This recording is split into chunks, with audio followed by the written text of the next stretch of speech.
Orlando Magic. I see you gained a couple of muscles. What, what's next for this team? I think just living up to the expectations that we set for ourselves as a team. It's a lot of familiar faces in here. So we got a lot of the same guys back with a couple new fresh faces. So we had some success last year once we were all healthy, and I think we're just trying to carry that over to this season. Being able to start the season healthy is huge for us, and I think it's going to give us a real good look at what we can be. Having an off season to look back at your rookie season, what is the biggest thing that maybe you learned from your first 82 games in the NBA? I would say just being able to handle the traveling and all the other stuff that goes into playing an NBA season. I think this year I'm a lot more prepared for it. Last year kind of hit me like a bus. I think midway through the year, just travel catching up, the lack of sleep and stuff like that. So now I know how to handle it. I know what to expect. And I think I'll be much better at dealing with it.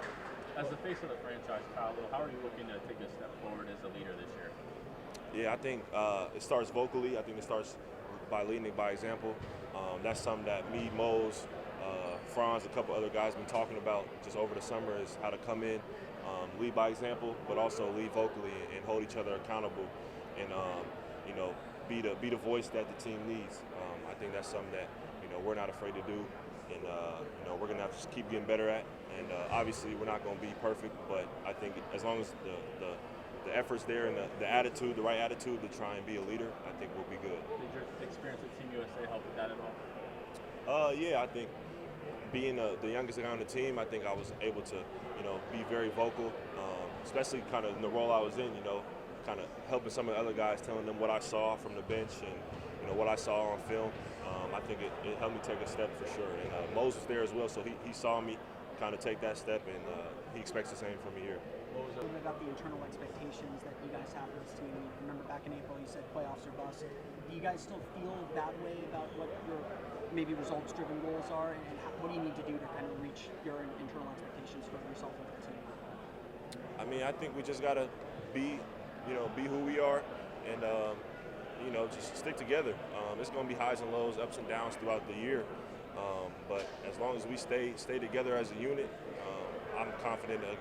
I'm confident with us going up against anybody. I think, when we was healthy last year, there wasn't a team that we looked at and thought we were outmatched or outmanned. So, when we have a full roster coming in this year, I think it's just living up to our expectations and trying to be as good as we can be as a unit. And I think all the playoffs and whatever else is going to take care of itself. What advice do you have for the incoming rookies this year after what you've had experienced last year? What would you tell the young guys? I would tell the young guys, don't put too much pressure on yourself. Obviously, we got a great team, a great group of guys that they can come in and join. And I think both of them bring unique talent in their own way. And they're both going to have a lot of great moments this year, but they're also going to have a lot of tough moments and learning moments, just like I did, just like all the other guys did.